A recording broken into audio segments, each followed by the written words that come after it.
මේ අවස්ථාවට පැමිණි එක්සත් ජාතික සංවිධානයේ මානවිකම් පිළිබඳව මා කොමසාරිස්වරයා ඇතුළු සියලුම ආරාධිත අමුත්තන් පැමිණ සිටින සියලුම දෙනාව පිළිගැනීම සඳහා අතුරුදන්වන්ගේ පෞල් එකතුවේ සභාපති රිටෝල් පුනාන්දු මහත්මයාට ගෞරවයුතු ආරාධනා කරනවා පිළිගැනීමේ කතාව ඉදිරිපත් කරන්න.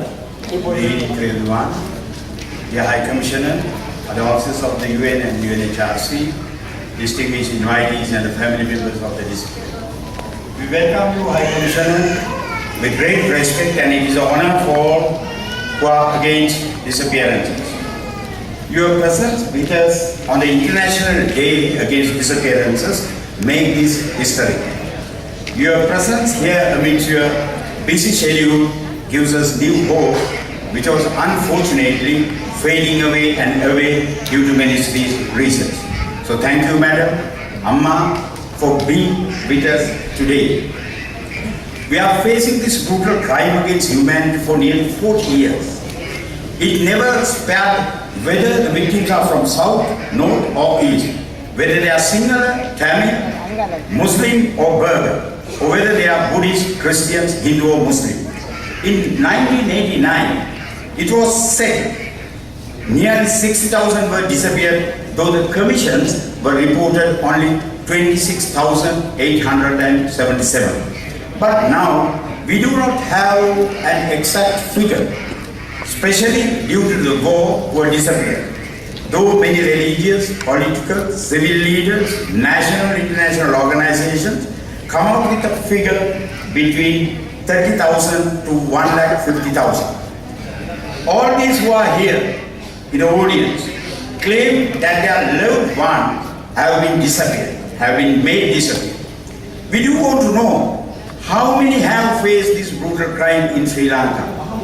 These family members accuse government forces, unidentified groups, white clans, even the LTT for these disappearances.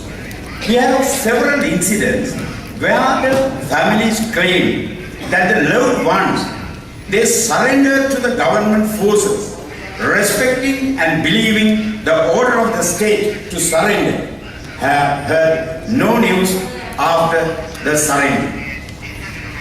We can hear the same stories, same as in the north, we can hear them even in the south during 1989 period. The responsibility lays on the government to tell the truth about this, to tell how many disappeared, why they were made disappear. We do not see much progress made by the government. Yes, now there are few unexpected things are coming out.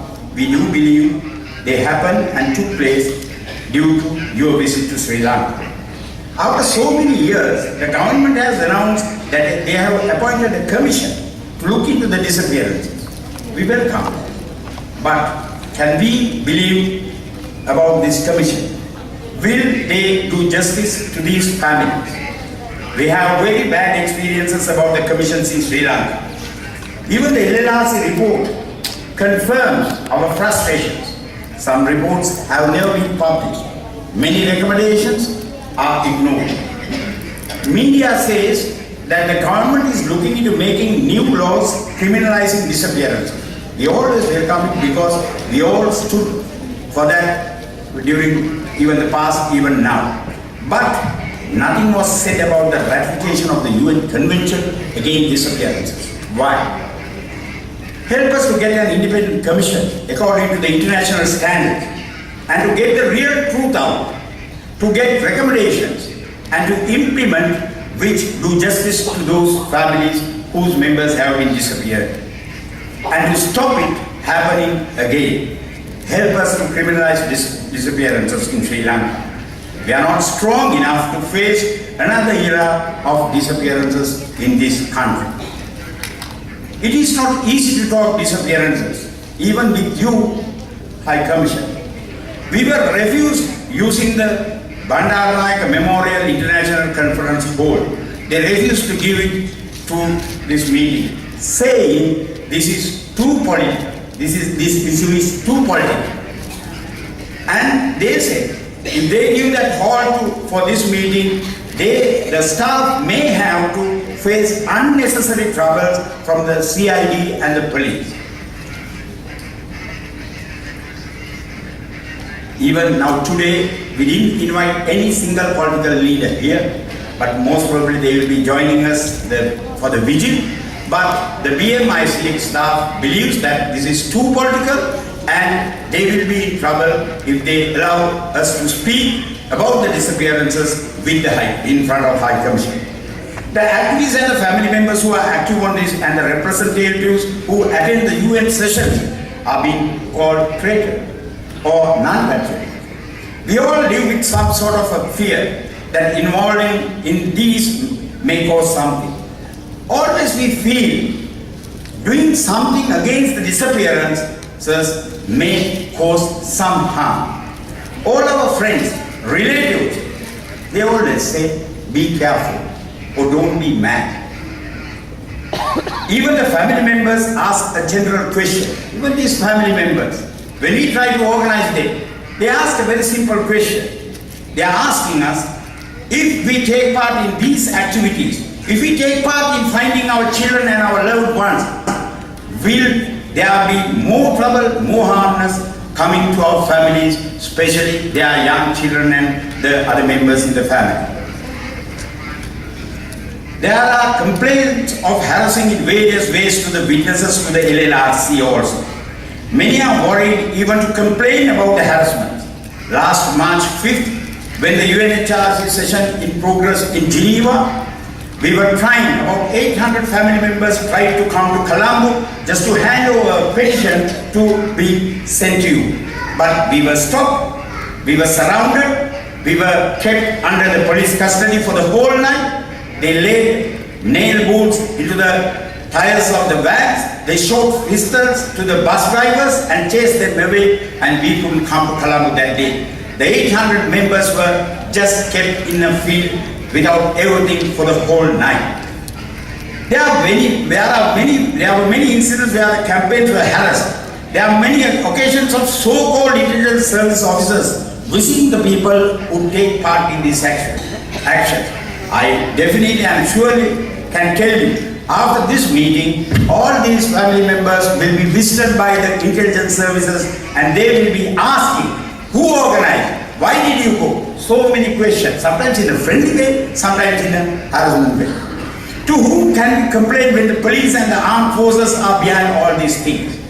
The Catholic priests, like Father Sebamani, Father Nehru, Father Jayabhagan, they were called to the military camps and were given the friendly advice just to keep away from this issue. It was just a friendly advice, but we don't think the second advice will be so friendly. They never spare anyone. Reverend Bishop Raya, Dr. Sarvanamuthu, Dr. Nimalka, Sunila are being called traitors by the state media. Their pictures are always shown. Why? They are speaking against the disappearance. So they are being called traitors, non-patriotic. Even they have not spared you. Even one minister said, to teach you a lesson, he wants to marry you. UNHRC has been made an enemy of our country. I think when you and other leaders are not spared, what is the use of talking about the other grassroots level leaders or the members of the family who are actively taking part just to find their children and their loved ones? We are ashamed for the marriage proposals made by one this so-called minister.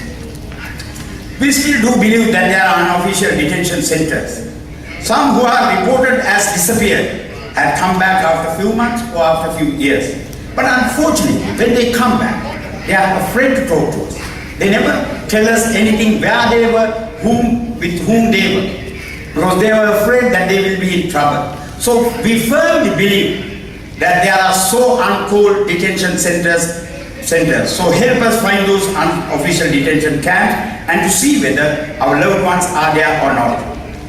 The nature also did prepare a surprise for your visit, High Commissioner. The rain erupted a mass grave with 154 skeletons from Martale.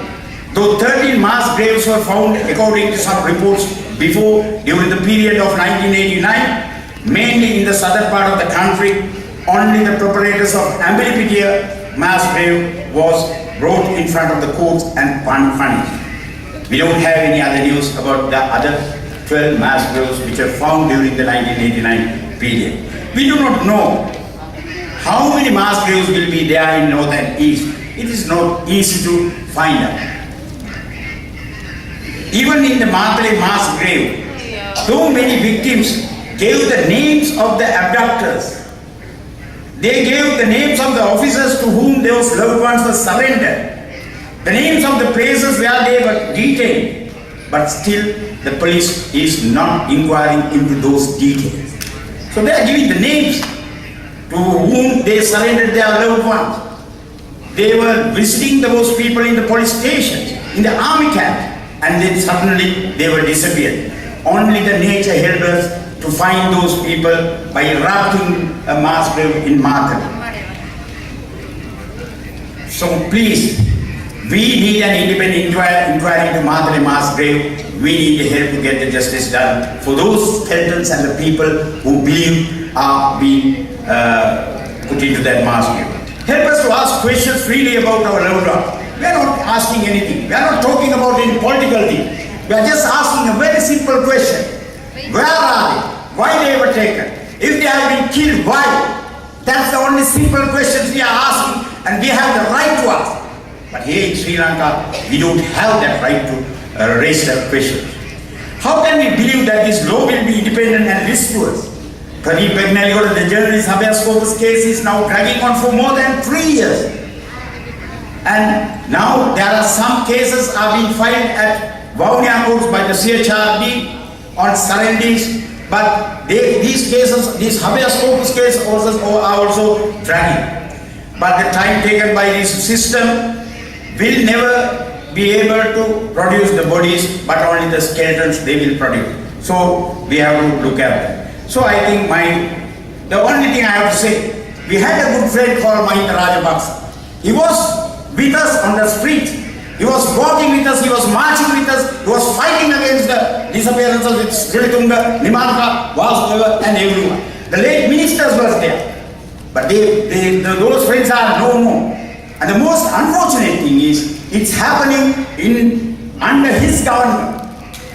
So how can we call now? Because still we thought that we are still following his step against the disappearances. Because he is the one who taught us to fight on the street. He is the one who taught us to go to Geneva and fight for the disappeared. So we are doing that. We are not ashamed. Then I ask my question, why should we be afraid? If we are following the same words, same actions which Mahinda Rajapaksa said and showed, why should we be afraid? But there is no answer. We are still afraid. We feel that something can happen. So my time is over. So I'm not making suggestions, but we need this disappearance to be stopped. We need justice to be done. These all people here, they are only representatives. But we need to build up a future for these children where that disappeared issue will never take place.